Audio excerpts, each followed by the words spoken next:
everyone, I welcome you all to this amazing platform. I'm भूमिका Prajapati. So previous question की series चल रही है हमारी. अब हम लोग मेडाइवल हिस्ट्री डिस्कस करें और मेडाइवल हिस्ट्री में आज हम मुगल एम्पायर पे फिर से प्रीवियस क्वेश्चंस करेंगे और मुगल एम्पायर में आज हम मेनली अकबर से रिलेटेड जितने भी क्वेश्चंस बन चुके हैं उन्हें डिस्कस करेंगे. ठीक है, तो चलिए बिना टाइम वेस्ट करे हमारा लेक्चर स्टार्ट करते हैं. Okay, so will start with the first question. हमारा फर्स्ट क्वेश्चन है Who introduced the मनसबदारी system? मनसबदारी system किसने इंट्रोड्यूस करा था? तो मनसबदारी सिस्टम को इंट्रोड्यूस करा था अकबर ने. मनसबदारी सिस्टम बेसिकली एक तरीका था रैंक्स प्रोवाइड करने का, राइट. ये जो मनसबदारी सिस्टम है इसे अकबर ने इंट्रोड्यूस करा था ताकि ये जो भी मिनिस्ट्री और एडमिनिस्ट्रेटिव स्ट्रक्चर है उसे ऑर्गेनाइज कर सके और उसमें रैंक्स को प्रोवाइड कर सके. Mansabdars were assigned ranks based on their contribution to the empire. और इन मनसबदार्स को रैंक्स प्रोवाइड की जाती थी उनका एम्पायर में क्या कंट्रीब्यूशन है उस चीज के बेसिस पर. अगर मैं एक्चुअली बोलूं मनसबदारी सिस्टम क्या है तो ये एक तरीका है so that they can organize military और एडमिनिस्ट्रेटिव स्ट्रक्चर. और इसमें जो मनसबदार हैं उनको यहाँ पर रैंक असाइन की जाती थी. ओके, चलिए, तो इसका करेक्ट आंसर क्या हो जाएगा? Option A, Akbar. Next question, who wrote Akbarnama? Akbarnama के ऑथर कौन है? तो अकबरनामा के ऑथर है अबुल फजल. ठीक है, अकबरनामा के ऑथर कौन है? इंपॉर्टेंट बुक है अबू फजल. हम लोगों ने कल बाबरनामा पढ़ी थी, है ना. बाबरनामा के ऑथर कौन है? तो बाबरनामा बेसिकली हमारा क्या है? पर्शियन ट्रांसलेशन है जो कि किसने करा था? तो अब्दुल रहीम खान ने इसका ट्रांसलेशन करा था. बाबरनामा किसने लिखी है? तो ये पर्शियन ट्रांसलेशन है जो कि अब्दुल रहीम खान ने करा था. ट्रांसलेशन किसका है? तो ये तुजुक बाबरी का है ना. और तुजुक बाबरी कौन सी लैंग्वेज में लिखी गई है? तो ये टर्किश लैंग्वेज में लिखी गई है. और इसको किसने लिखा था? तो इसको बाबर ने लिखा था. बाबर की ऑटोबायोग्राफी है. ओके, चलिए बढ़ते हैं नेक्स्ट क्वेश्चन की तरफ. तो यहाँ पर हमें अकबरनामा समझ में आ गया, ये अबुल फजल ने इसको लिखा है. इसका करेक्ट आंसर हो जाएगा अबुल फजल. नेक्स्ट क्वेश्चन, व्हाट वाज दिन ए इलाही? दिन ए इलाही क्या था? तो दिन ए इलाही जो है एक नया रिलीजियस ऑर्डर था जो किसने इंट्रोड्यूस करा था? अकबर ने इंट्रोड्यूस करा था. तो इसका करेक्ट आंसर है ऑप्शन ए. दिन ए इलाही क्या है? तो ये एक रिलीजियस ऑर्डर है. ठीक है, दिन ए इलाही बोलो या रिलीजन ऑफ गॉड बोलो, अकबर ने इंट्रोड्यूस करा था ताकि जितने भी रिलीजन्स हैं, ठीक है, उन सभी रिलीजन्स की उन्होंने बेस्ट पार्ट जो है उन सबको इस एक के अंदर क्या कर दिया था? मर्ज कर दिया था ताकि सभी रिलीजन की अच्छी बातें इसके अंदर हो. And he promoted harmony. और वो यहाँ पर क्या प्रमोट कर रहे थे? हार्मनी प्रमोट कर रहे थे. हाउएवर इनको इस चीज में लोगों ने ज्यादा इस चीज को एक्सेप्ट नहीं करा, ये एक प्रॉब्लम रही थी. बट याद रखना, दिन इलाही कौन इंट्रोड्यूस करा था? एक न्यू रिलीजियस ऑर्डर है, अकबर ने इसको इंट्रोड्यूस करा था. क्लियर है? चलिए next question, Todarmal was known for his contribution to which system? तो टोडरमल जो है वो रेवेन्यू रिफॉर्म्स के लिए काफी ज्यादा जाने जाते हैं. ठीक है, तो इसका करेक्ट आंसर क्या हो जाएगा? तो इसका करेक्ट आंसर हो जाएगा option A, revenue reform. Todarmal ये अकबर के जो 9 ज्वेल्स थे, जो 9 रत्न थे, उसमें से एक टोडरमल भी थे. क्लियर? तो याद रखना. और ये उनके कोर्ट में जो है एज फाइनेंस मिनिस्टर सर्व करते थे, इस बात को भी याद रखना. पहली चीज, ये इनके रेवेन्यू रिफॉर्म्स के कारण जाने जाते हैं. ये एज फाइनेंस मिनिस्टर सर्व करते थे मुगल आर्मी में, मुगल एम्पायर में, नॉट मुगल आर्मी में, मुगल एम्पायर में एज अ फाइनेंस मिनिस्टर सर्व करते थे. इन्होंने जब्ती या बंदोबस्त सिस्टम भी इंट्रोड्यूस करा था. बहुत इंपॉर्टेंट है, यहाँ से क्वेश्चन पूछा जाता है कि जब्ती या फिर बंदोबस्त सिस्टम किसने इंट्रोड्यूस करा था? तो जब्ती और बंदोबस्त सिस्टम किसने इंट्रोड्यूस करा था? तो जब्ती और बंदोबस्त सिस्टम इंट्रोड्यूस करा था अकबर के टाइम पर टोडरमल ने. ठीक है, जो कि क्या थे? उनके कोर्ट में, उनके एम्पायर में फाइनेंस मिनिस्टर थे और जो रेवेन्यू रिफॉर्म्स उनके उसमें लाते थे. ठीक है, इन्होंने दहसाला सिस्टम, ठीक है, ये जो जब्ती और बंदोबस्त सिस्टम है इसे दहसाला सिस्टम भी कहा जाता है. बेसिकली दहसाला सिस्टम क्या था? ये लोग चेक करते थे कि लास्ट 10 ईयर्स में जो भी क्रॉप है उसकी क्या प्राइस रही है, उन प्राइसेस का एवरेज ये लोग निकालते थे. ठीक है, तो लास्ट 10 ईयर का जो एनालिसिस किया जाता था क्रॉप्स का, फिर उसका एवरेज निकालना, यही क्या था? हमारा दहसाला सिस्टम. किसे इंट्रोड्यूस करा था? तो ये इंट्रोड्यूस करा था अकबर के टाइम पर आया था. बट लाया कौन था? ये आइडिया किसका था? तो ये टोडरमल का था, है ना. Standardising land revenue collection based on average crop yield over 10 years, है ना. चलिए, played a pivotal role in implementing Akbar's centralized governance and ensuring fair taxation, reducing corruption. Basically जितना भी रेवेन्यू रिफॉर्म का काम था वो हमें अकबर के टाइम पर टोडरमल ने करा था. क्लियर है?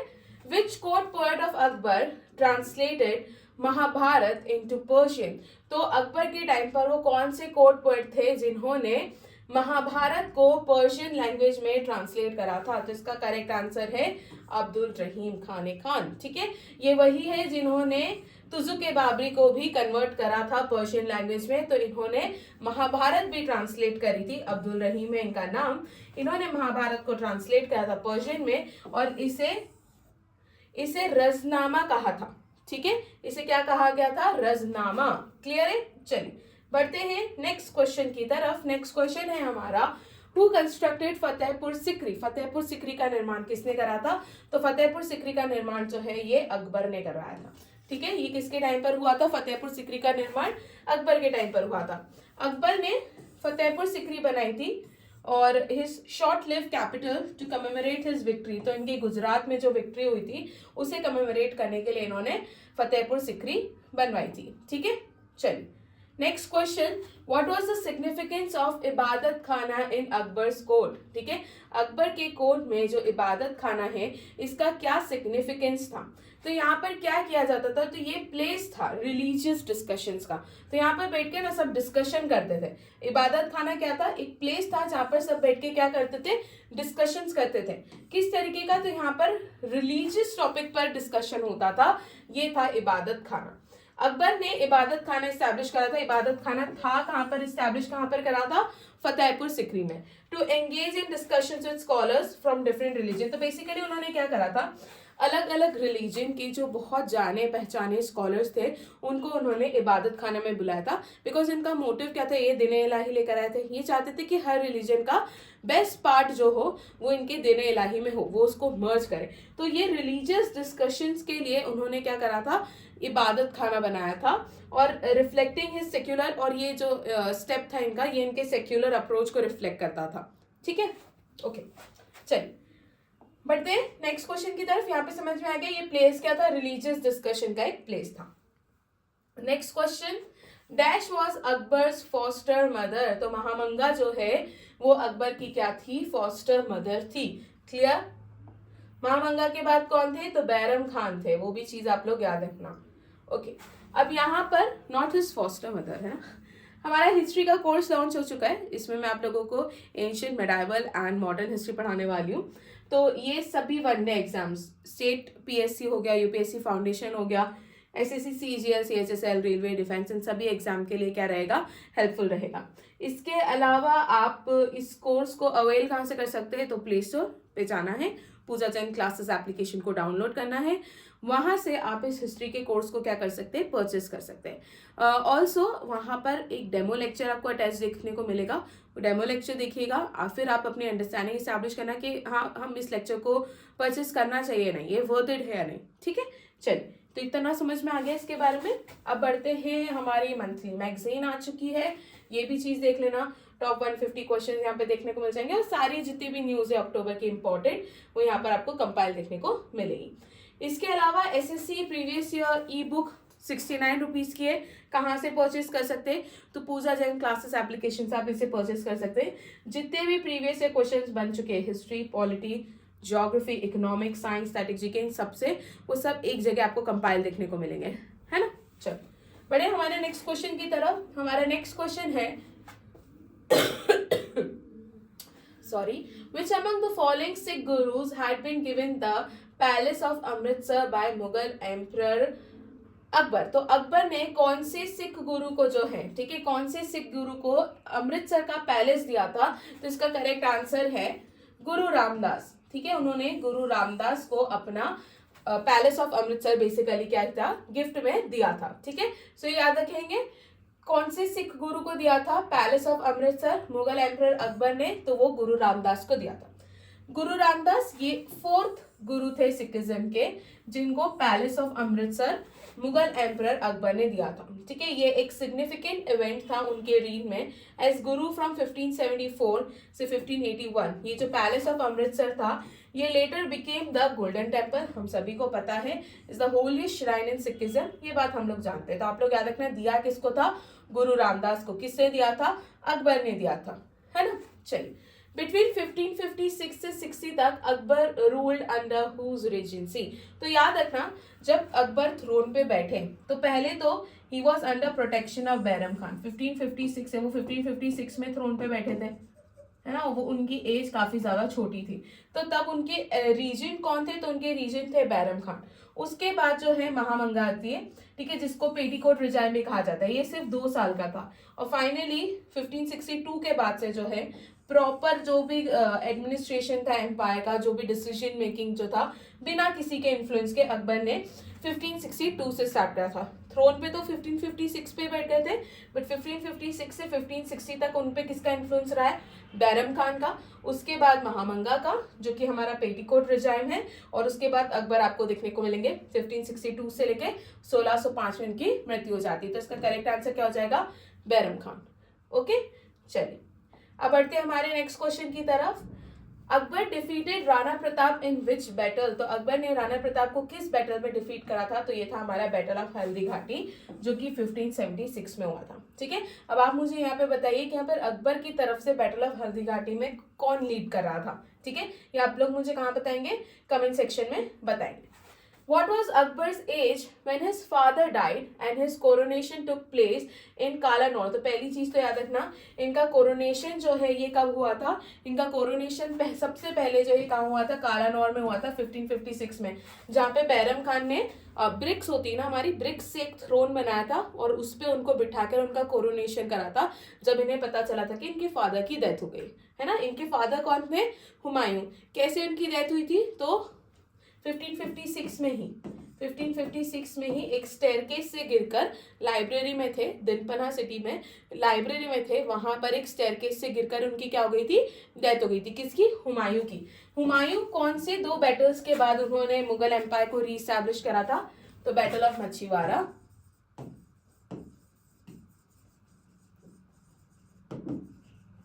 एंड बैटल ऑफ सरहिंद, है ना। दोनों चीज याद रखना, ये कब हुए थे दोनों बैटल्स? 1555 में। हुमायूं के नाम का लिटरल मतलब ही क्या था? फॉर्चुनेट, है ना, फॉर्च्यून। बट क्या वो फॉर्चुनेट थे? बिल्कुल नहीं थे। हम लोगों ने प्रीवियस लेक्चर में उस चीज को डिस्कस करा है। क्लियर है। तो कालानौर में इनका कोरोनेशन हुआ था। ये कितने साल के थे? तो ये सिर्फ 13 साल के थे जब ये थ्रोन पे बैठे थे। और फिर उसके बाद 1556 से लेके 1560 तक किसके किसके इन्फ्लुएंस के अंदर उन्होंने रूल करा है? तो वो बैरम खान के इन्फ्लुएंस के अंदर रूल करा था। क्लियर है। चलिए नेक्स्ट क्वेश्चन, 1561 में Akbar defeated dash the ruler of Malwa. तो अकबर ने कौन से मालवा के रूलर को डिफीट करा था? तो उन्होंने बाज बहादुर को डिफीट करा था। ये मालवा के रूलर थे। तो 1561 में एम्परर अकबर जो है उन्होंने अपनी मुगल आर्मी भेजी थी, जिसको कौन लीड करे थे? जिसको आदम खान और पीर मोहम्मद खान क्या करे थे? लीड करे थे। इन्होंने मालवा पर अटैक करा था और डिफीट किसको करा था? बाज बहादुर को। ये जो बैटल है ना, ये जो बैटल हुआ था, इसे बैटल ऑफ सारंगपुर कहा जाता है। इसे क्या कहा जाता है? Battle of Sarangpur. ये कहां पर हुआ था? तो ये हुआ था 1561 में। तो एक तरफ थी अकबर की आर्मी और दूसरी तरफ थी बाज बहादुर की सेना। और अकबर की आर्मी को कौन लीड कर रहे थे? तो उनको लीड कर रहे थे आदम खान और पीर मोहम्मद खान।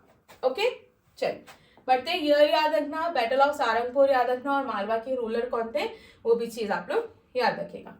चल, dash was the horse of Rana Pratap. हमने कल देखा था राणा प्रताप के हॉर्स का नाम क्या था? चेतक। बेसिकली अपने हॉर्स को इस तरीके का एक कॉस्ट्यूम देते थे, एलिफेंट का। ताकि अगर अपोजिट आर्मी में कोई एलिफेंट हो तो उसको लगे कि सामने से एक हाथी का बच्चा आ रहा है, तो वो इन पर अटैक ना करे एकदम से, है ना। इसलिए ये इनकी एक स्ट्रेटेजी थी और बहुत स्मार्ट स्ट्रेटेजी थी। तो इस तरीके से अपने हॉर्स को एक एलिफेंट का जो है कॉस्ट्यूम पहनाते थे, ठीक है। सो राजपूत्स वर वेरी क्लेवर, ठीक है, and they very cleverly get fake elephant trunks. तो उन्होंने फेक एलिफेंट ट्रंक्स लगाए थे on the Marwari war horses appearing as baby elephant. तो ये लोग बेबी एलिफेंट दिखते थे, ताकि जो एनिमीज के पास जो एलिफेंट्स हैं, राइट, वो इनको बच्चा समझे और इन पर एकदम से अटैक ना करे। ऑल्सो रिमेंबर महाराणा प्रताप जो है उनके हॉर्स का नाम क्या था, चेतक। चलिए बढ़ते हैं नेक्स्ट क्वेश्चन की तरफ। Titles assumed by Bairam Khan. Bairam Khan ने कौन कौन से टाइटल्स अज्यूम करे थे? तो उनको खान बाबा भी कहा गया है और खाने खाना भी कहा गया है। इनको खान बाबा कहा था हुमायूं ने, ठीक है, और इनको खाने खाना जो है अकबर ने कहा था। तो ये दोनों बातें याद रखना, बोथ ए एंड बी का क्या हो जाएगा, करेक्ट आंसर, ठीक है। चलिए आगे बढ़ते हैं अब हम हमारे नेक्स्ट क्वेश्चन की तरफ। Second battle of Panipat in 1556 who were posing a serious threat to Mughal empire. ये जो बैटल था सेकेंड बैटल ऑफ पानीपत, ये किसके बीच में हुआ था? तो हमारा सेकेंड बैटल ऑफ पानीपत किसके बीच में हुआ था? तो एक तरफ हेमू थे और दूसरी तरफ कौन थे, अकबर थे। तो ये हेमू और अकबर के बीच में हुआ था। इस बैटल में अपर हैंड जो है वो किसका था, हेमू का था। बट अनफॉर्चुनेटली एक एरो है इनकी आंख में चले जाता है। उसके बाद बैटल का जो रुख था वो चेंज हो गया और बैटल की जो अपर हैंड है अब किसके पास चले गया था, अकबर की आर्मी के पास चले गया था, जिसको कौन लीड करे थे, जिसको बैरम खान जो है लीड करे थे। इसी कारण से यहाँ पर जो है ये second battle of Panipat Hemu हार जाते और विक्ट्री किसकी होती है, तो अकबर की होती है, right. So Bairam Khan he represented Akbar in second battle of Panipat. Year याद रखना 1556, ठीक है, 1556 में हुआ था हमारा second battle of Panipat with Hemu Vikramaditya. ये वजीर थे, आदिल शाह जो थे बंगाल के, उनके क्या थे, वजीर थे, who led the Afghan forces. Hemu was almost on point of victory but एक एरो उनकी आंख में चले गया और यहाँ पर ये अनकॉन्शियस हो गए और यहीं पर जो है पूरा रुख चेंज हो गया था बैटल का। एंड इसके बाद अकबर की जो आर्मी थी वो यहाँ पर इस बैटल को जीत जाती है। ओके, चलिए नेक्स्ट क्वेश्चन है हमारा। Last Hindu emperor to hold the title of Vikramaditya and the last Hindu emperor of Delhi Sultanate, ये हेमू ही थे, ठीक है। इनका नाम क्या है, हेमचंद्र, दैट इज हेमू। ये जो है इनको क्या कहा जाता है, ये लास्ट हिंदू एम्परर थे जिन्होंने विक्रमादित्य टाइटल होल्ड करा था। ओके, चलिए करेक्ट आंसर क्या हो जाएगा, हेमचंद्र, जिनको हेमू के नाम से हमने देखा है, सेकेंड बैटल ऑफ पानीपत में थे। बैरम खान को किसने मारा था? ठीक है, बैरम खान जो है ये काफी ज्यादा पावरफुल हो गए थे। इनकी पावर इतनी ज्यादा हो गई थी कि जो कोर्ट्स में जितने भी लोगों को अपॉइंट किया जाता था तो वो बैरम खान अपने पसंद के लोगों को अपॉइंट करते थे, ठीक है, जो थोड़े से उन्हीं के जैसे कट्टर टाइप के थे, ठीक है, एक्सट्रीमिस्ट थे, है ना। तो ये चीज जो है अकबर को पसंद नहीं आ रही थी, तो अकबर ने इनको दो ऑप्शन दिए, या तो आप शांति से कोर्ट में बैठिए, ठीक है, अब मुझे डिसीजन लेने दीजिए, या तो आप मक्का चले जाइए। तो यहाँ पर बैरम खान थोड़े से निराश हो जाते हैं और वो मक्का चले जाते हैं। और मक्का में ही जो है, मक्का में जब वो अपने रास्ते पे जा रहे हो तो एक अफगान रूलर थे जिनका नाम है मुबारक खान, उन्होंने इनकी क्या कर दी थी, मृत्यु कर दी थी।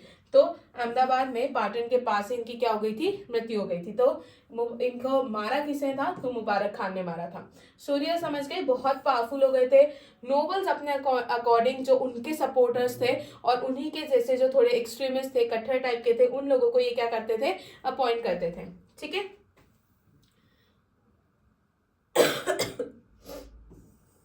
जो कि इंपॉर्टेंट पोजीशंस होल्ड करते थे, ओल्ड नोबल्स को यहाँ पर क्या किया जाता था, निग्लेक्ट किया जाता था, राइट। तो अकबर ने इनको दो ऑप्शन दिया, या तो आप मक्का चले जाइए या तो कोर्ट में आराम से बैठिए। ही डिसाइडेड कि वो मक्का जाएंगे, क्लियर। और वहीं पर मुबारक खान ने इनकी पाटन में क्या कर दी थी, इनको मार दिया था।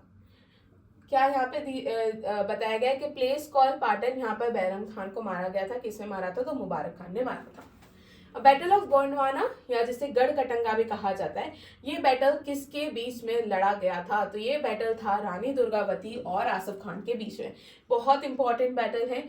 गोंडवाना जो है इधर रूल कर रही थी रानी दुर्गावती, जो कि क्या थी, चंदेल प्रिंसेस थी महोबा की, और ये विडो किसकी थी, दलपत शाह की थी, जो कि संग्राम शाह के बेटे थे, ठीक है। She rule the kingdom with great courage and with great courage. Meanwhile जो क्यूपिडिटी थी of Asaf Khan the Mughal governor of Allahabad was aroused by the stories of the splendid wealth and beauty of Rani Durgavati.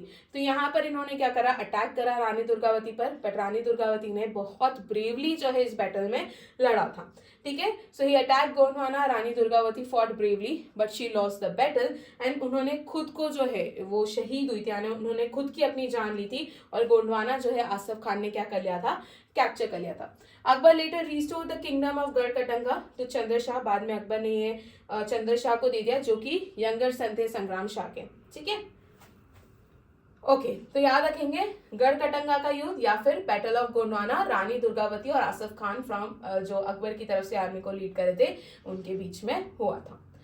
Categorisation of land during Akbar's reign was, ठीक है। तो हमें इसमें correct पैर को जो है देखना है, जैसे कि क्या पोलाज उन लैंड्स को कहा जाता था जो कि हर साल कल्टीवेट होती थी, तो ये बिल्कुल करेक्ट है। पोलाज उन्हीं लैंड्स को कहा जाता था जो कि हर साल क्या होते थे, ऐसी लैंड्स जो काफी फर्टाइल थी और जिसको हर साल कल्टीवेट किया जाता है उनको पोलाज कहा जाता था अकबर के टाइम पर। ये पैर करेक्ट मैच है।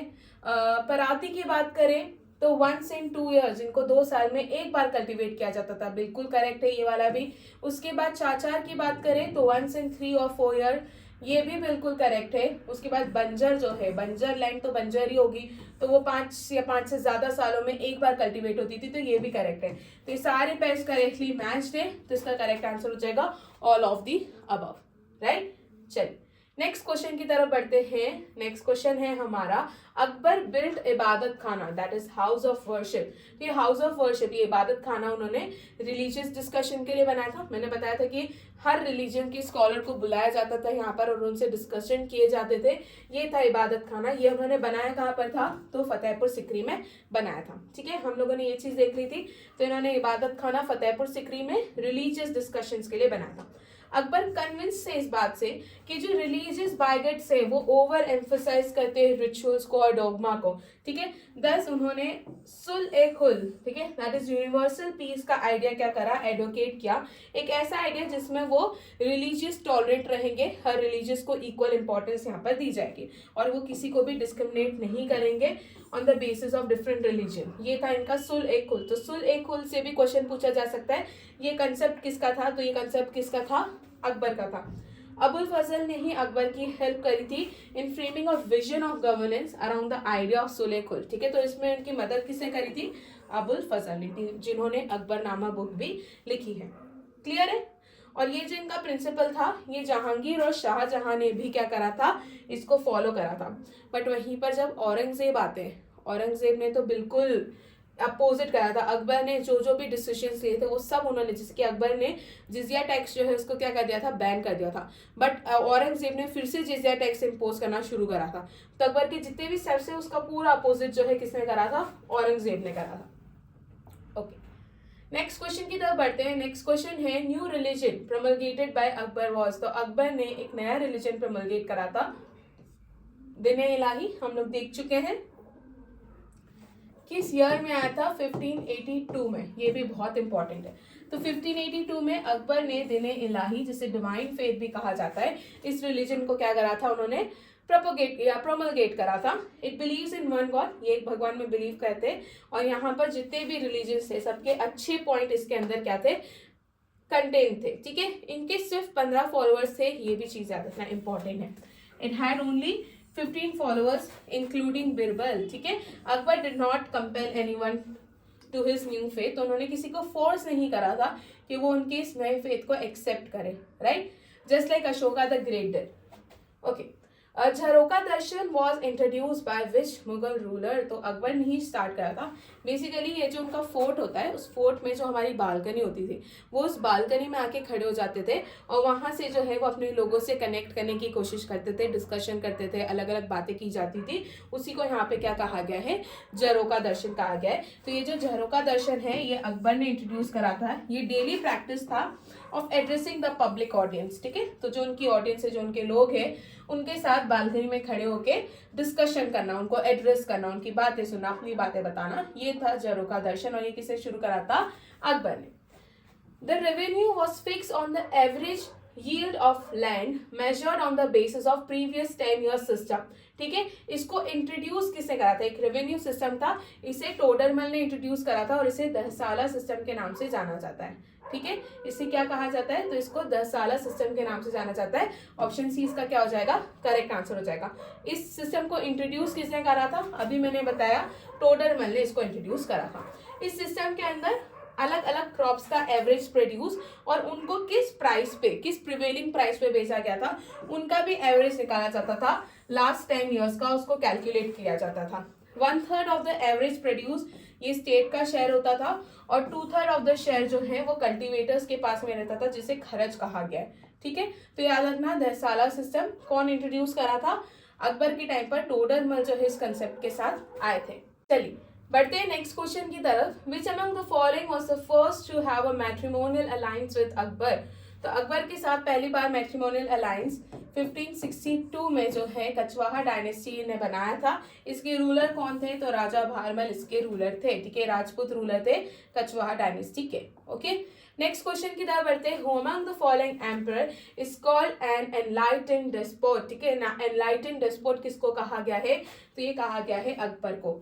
अकबर जो कि ग्रेट रूलर थे, उस एम्पायर एक्सटेंडेड फ्रॉम बंगाल से लेके अफगानिस्तान तक, कश्मीर से लेके गोदावरी तक साउथ में, ये इनके एम्पायर का एक्सटेंशन था. ये एक सेक्युलर एम्परर थे एंड कंप्लीट अथॉरिटी एम्पायर की इन्हीं के हाथ में थी, इसलिए जो है इनको एक एनलाइटेंड डेस्पोट कहा गया है. यहाँ से भी क्वेश्चन बन सकता है, याद रखिएगा. ओके, अकबर इसका करेक्ट आंसर हो जाएगा.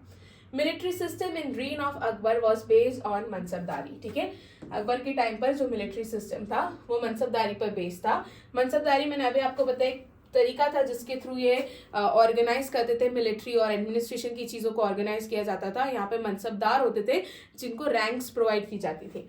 आपको ना इसका एक तो मनसबदारी इसका करेक्ट आंसर हो गया. आपको इसका करेक्ट जो है यहाँ पर डिटेल देखने को मिल जाएगी. मेक श्योर एक बार स्क्रीनशॉट लीजिएगा और इसे अच्छे से पढ़ लीजिएगा. ठीक है, चलिए हम लोग स्क्रीनशॉट ले लो आप लोग एक बार. ओके, या आप लोग पॉज करके भी इसे पढ़ सकते हैं. हम लोग हमारे नेक्स्ट क्वेश्चन की तरफ बढ़ते हैं. नेक्स्ट क्वेश्चन है हमारा, अकबर लॉन्च दिने इलाही इन विच ईयर? तो उन्होंने कौन से ईयर में? 1582 में दिने इलाही को लॉन्च किया था. दिने इलाही के बारे में पढ़ चुके हैं क्या होता है. नेक्स्ट क्वेश्चन की तरफ बढ़ते हैं. Which of the following has built by Akbar? तो अकबर ने इसमें से किसका निर्माण कराया था? तो अकबर ने बुलंद दरवाजा का निर्माण करवाया था. आप लोग ये याद रखना. ठीक है, A class of historian believes that Akbar erected Buland Darwaza of Sikri as victory tower to commemorate his victory over Gujarat. Clear? तो ये चीज भी आप लोग याद रखना. बुलंद दरवाजा अकबर कहाँ पर है? तो फतेहपुर सिकरी में. चलिए अब आ जाएगा आपका question of the day. Question of the day है the Jain monk who stayed for a few years in the court of Akbar, और इनको जगत गुरु का टाइटल दिया गया था. वो जैन मॉन्क का नाम क्या है? बहुत इंपॉर्टेंट क्वेश्चन है. ठीक है, हम लोग डिस्कस कर चुके हैं इसके बारे में जैनिज्म की जब हम लोग क्लास ले रहे थे तब. तो आप लोग इसका करेक्ट आंसर बताएंगे कमेंट सेक्शन में, और नहीं पता होगा तो या तो जाके जैनिज्म वाला लेक्चर देखना या तो गूगल कर लेना. ओके, चलिए इसी के साथ हमारा आज का लेक्चर खत्म होता है. Thank you so much. ठीक है, so thank you so much. हम लोग मिलते हैं नेक्स्ट लेक्चर में. अगर आप लोगों को लेक्चर में कोई डाउट है तो आप लोग मुझसे कमेंट सेक्शन में पूछ सकते हैं. ठीक है, चलिए मिलते हैं नेक्स्ट क्लास में. तब